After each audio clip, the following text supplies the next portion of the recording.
My name is Captain Olimar. While traveling through space, my ship was struck by a meteor. I must have blacked out, and I woke on the surface of a weird planet. With so many parts lost, the skeletal hull of my beloved dolphin is a painful sight. The engine is gone. I'm stranded. To make matters worse, my atmospheric sensors indicate the planet's environment contains high levels of poisonous oxygen. My life support systems can only function for only 30 days. If I can repair the dolphin by then. No, better not think about it. I must find the missing ship parts. And my missing ability to read. Hello everyone. I am Andrew Dorn, also known as the 12th Gun here on Vlare, and today is the start of the first episode of my new Let's Play of Pikmin. So Pikmin is a real-time strategy game. I covered this on my YouTube channel, but I just had an intense drive to revisit the game. So here we are.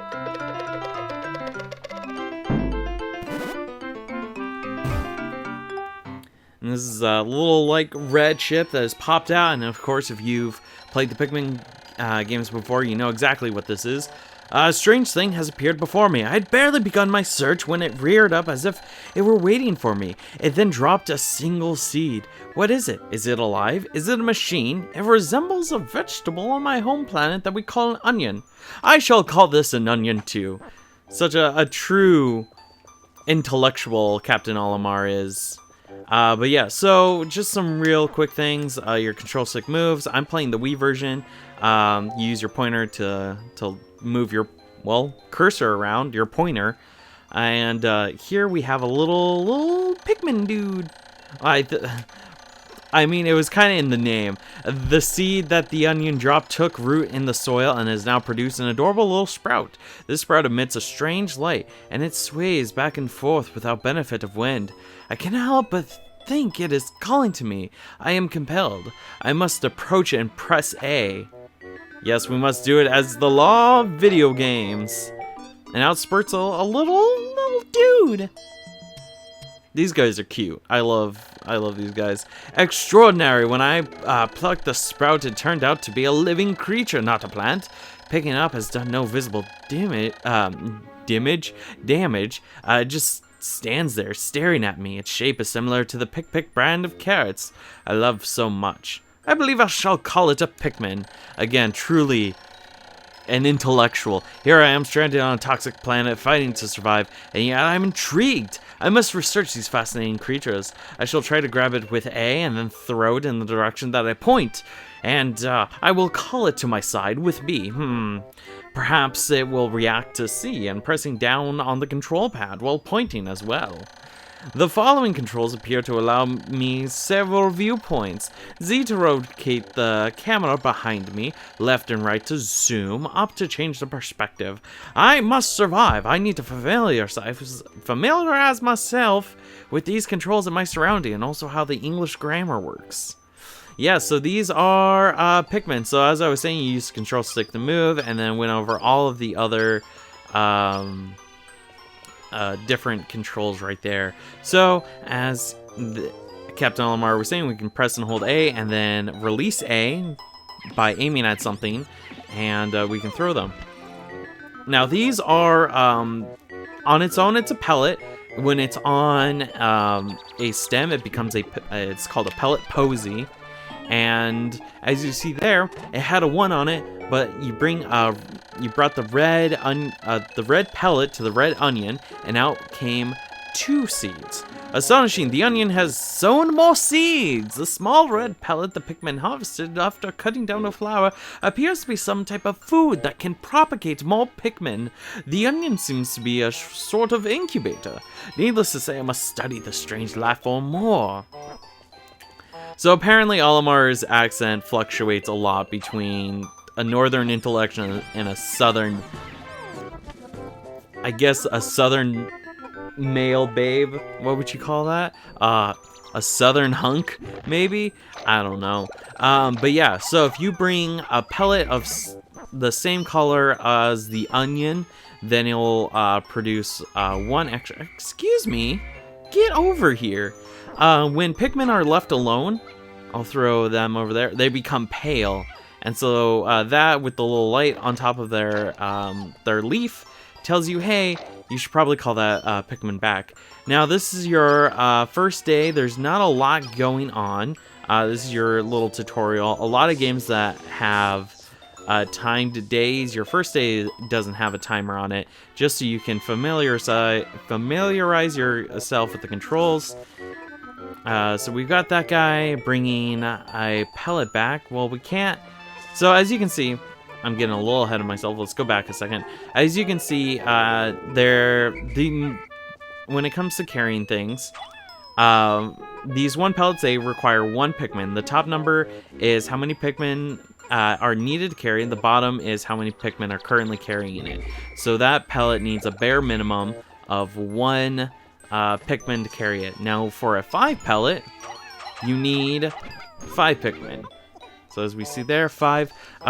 As you see it change colors, that greenish gray is signifying that, you know, there's not enough Pikmin carrying it. And then when it comes to resources like pellets and the carcasses of enemies, it changes color depending on who's it going to. In this case, red for the red Pikmin. There are a couple of other types of Pikmin, but I don't want to get into them just yet, because I would like to show them off when they inevitably, when we find them. So I'm gonna, there we go, excellent. You can, if you're really good, you can throw a Pikmin directly onto the pellet of a pellet posy, and that's just like a one-shot. It takes down the entire flower, and you don't have to wait for the Pikmin to destroy the entire flower. Alright, so we're waiting on this little guy. There we go. So I'm gonna grab the 2 Pikmin that are gonna come out of that. As you see over there, there's a cardboard box with a little number 10 on it. We could have tried to go and push it through earlier, but I wanted to make sure that we get all the pellet posies here, just so that way we are a bit efficient with our time. Days last around, I want to say 13 minutes, somewhere between 13 and 15 minutes. And so these episodes are going to be broken up into days. So that's kind of like where exactly I'm going. As you can see, 10 Pikmin latched onto that, and the 3 slackers decided to come chill with me. Because they're like, they got the bare minimum, it's fine. And with that, we have defeated our first obstacle, a cardboard box. The Pikmin are as curious as children. They form groups to perform tasks that would be impossible for an individual. A glimmer of hope has begun to shine in my heart. If I can make use of their skills, perhaps I can fix my ship. I shall sum up all I've learned of Pikmin conduct. Approach and press A to pick sprouts, and press A to grab Pikmin. Release to throw, press B to call them, C to dismiss, down on the D-pad and point to command, and control the group, Z and up and left and right on the control pad to control perspective. I shall record this on my computer and access it with plus. Whew. It's been a while since I've done a lot of reading like that.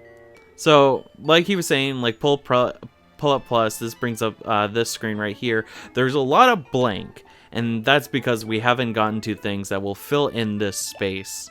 And here you can see all of your controls. So I don't have a pointer, so I'll point with my hands and hope stop that. So in the left, you've got the impact site. You have a little caricature of Captain Olimar with some Pikmin that says how many Pikmin are with you. And then there's an onion with a little red that is showing that, you know, that number right there is how many Pikmin are in the onion. In this case, 0. Free are just Pikmin that are loose out in the world, that's at 0. And then we have a little caricature of a rocket with a number /30 that shows, oh gosh, I hit my microphone stand. It's not a Let's Play unless I hit my microphone stand. That is how many parts we've gotten out of the 30 total. We will be shooting for all 30 ship parts. And speaking of ship parts, here's one here. And it, honestly, there's an old Let's Play of this game that I watch every now and again, and they said that it was something that looked like it could be rendered on the Nintendo 64, and I could see that. Amazing, there's no mistaking it. My ship's engine rests before my very eyes. By a stroke of pure luck, I have already stumbled upon the most important piece of my damaged craft. Fate has smiled upon me, but how will I get it back to the Dolphin? Well, you may think, oh, we've got 14 Pikmin. We can go and try and carry it, but no, we need 20. And apparently, one of those 14 didn't even grab onto the engine, so they're slacking off. So we need more Pikmin. Well, the easiest way to get more Pikmin is using all of these. In fact, the only way to get more Pikmin is to harvest all of these wonderful, wonderful pellets. Let's see. Is that everyone? Yep. So those are all coming back to base. Here we can see some wall. There's a ship part out there, which we can't do anything about. And we also have 2 walls here. You may think, oh, well, we can break this down. You actually can't. This is a stony wall which requires... Guys, come on. This is like a stone wall that requires a certain type of Pikmin carrying a certain type of item, which we will get into that when the time comes. Alrighty. So you two have finished taking care of that. Excellent. Oh, hello. When many Pikmin seeds sprout at once, I find it rather tedious to pluck them from the ground individually. My wife has always told me I was no good at routine tasks. I guess I'll try to get it all done at once by repeatedly tapping A until I pick all the Pikmin from the ground. I notice that when I add Pikmin to my group, they become filled with excitement and flushed with bright color. At other times, they revert to a paler hue and give off a dim glow. Paying close attention to these differences is bound to help me distinguish between Pikmin. So yeah, that was something that I was doing earlier. I was just rapidly tapping A to get through plucking all those Pikmin. And so here, with these little guys, I'm going to wait for them to sprout. What you can do is you can actually leave them planted in the ground, and over the course of the day, they will grow to be flowers. The natural stage of Pikmin is leaf, bud, flower. Kind of like an actual flower, although I don't think it would actually be like a leaf and then into a bud. But, you know, there's, you know, on a plant that flowers, you will see buds, and then they will bloom into flowers, and then into other things. So it's kind of cool. So I guess we can go over the UI up at the very top, which you can see me try to point at with the cursor. You've got, this would be where your time is. Over here is your day counter. Then at the bottom is Captain Olimar's health. If you can take damage from environmental hazards, from enemies, stuff like that. If you lose all your health, it's I want to say it's game over. Thankfully I've never lost too much health. And then we've got these numbers down here, as well as this icon. The icon is the current, like the next Pikmin to be thrown. In this case, it's a red leaf. This becomes extremely helpful when you have multiple types of Pikmin with different stages. So this first number is how many Pikmin you have right now. The middle number is how many Pikmin are out in the field, out in the field, and then the third number is how many Pikmin you have in existence.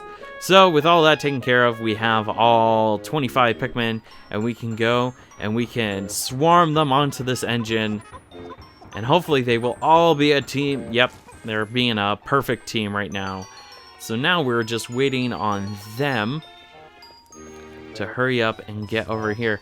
And as you can see, there are spots for a couple of other landing pads, a couple of other onions. Pikmin is a real-time strategy game, and I would dare say it's got some Metroidvania-like elements where you get a new Pikmin and you can go back to a previous area and take care of some stuff. As we saw over that way, there's water over there. Unfortunately, if red Pikmin get into water, they will drown, so we need to find a new kind of Pikmin that can survive in water. And with all that explanation done, I was really stalling for time, because now they've got the engine in, and apparently that forced the dolphin to sit upright, and now through the power of magic, it repairs itself, sort of. It's got the emergency blinker lights, which is always important, and yeah, It's still a sight for sore eyes. Oh, glorious. With the help of these Pikmin, I've taken a huge step back towards home. My ship can once again lift off. The glimmer of hope is beginning to burn brightly. But what has become of the remaining parts? That search starts tomorrow. And with that, automatically ends the day. So if you didn't get the maximum 25 Pikmin, that is, that's rough, buddy, is all I have to say. But there's really no reason to not get all 25 Pikmin. As we can see, any Pikmin you have at base will go into the onion, and you will be sucked up into your ship. Now, the thing about leaving Pikmin, thankfully on the first day, there's no possible way, maybe, unless you try really hard, no possible way to leave any Pikmin behind. But if you do leave Pikmin behind, they will die. So you want to make sure they are either with you or back at base. One day since impact, I have somehow managed to launch the Dolphin, but I was surprised to see the Onion lift off with me. Perhaps the Pikmin cannot survive overnight on the planet's surface, or have they merely decided to join me for other reasons? Either way, it seems they will help me again tomorrow. The Dolphin is missing 29 parts. If I can't recover them all, I may never return home to my family on planet Hockatate. Analysis shows my life support systems will function for only 29 more days. How can I repair my Dolphin in such a short time? A dense forest is visible on the surface below. As it holds the keys to my survival, I'll name it the Forest of Hope. I'll explore it tomorrow. And with this, you get the summary of what all happened today. The top is just kind of like a basic chart to kind of show you the growth of Pikmin over the course of the day. There's kind of no real way to gauge how much time you've spent unless you checked it all. So it just kind of gives you like a general estimate on if this was a normal day, how would that look on a curve. And then also you've got Sprouted today and also in total. We Sprouted, we didn't lose any in battle because there were no enemies. We didn't leave any behind because we had them all on the engine. And then we see a little onion, a little red onion with how many Pikmin are in it as of tonight. And then the rocket with a 1, that is how many ship parts we have. Parts remaining 29, days remaining 29. It is not going to be a 1 part per day. That would be insane and horribly inefficient. So what we're going to be doing is trying to be as efficient with our time as possible. That being said, this is a very long episode. I'm going to not save. And I'm gonna continue. And with that, we have effectively upped our flying capability. But I'm gonna cover the map in the next episode just because this is already pretty long for a Pikmin video. So thank you guys so much for watching, and I will see you guys in the next episode for day 2 of Let's Play Pikmin. Bye-bye!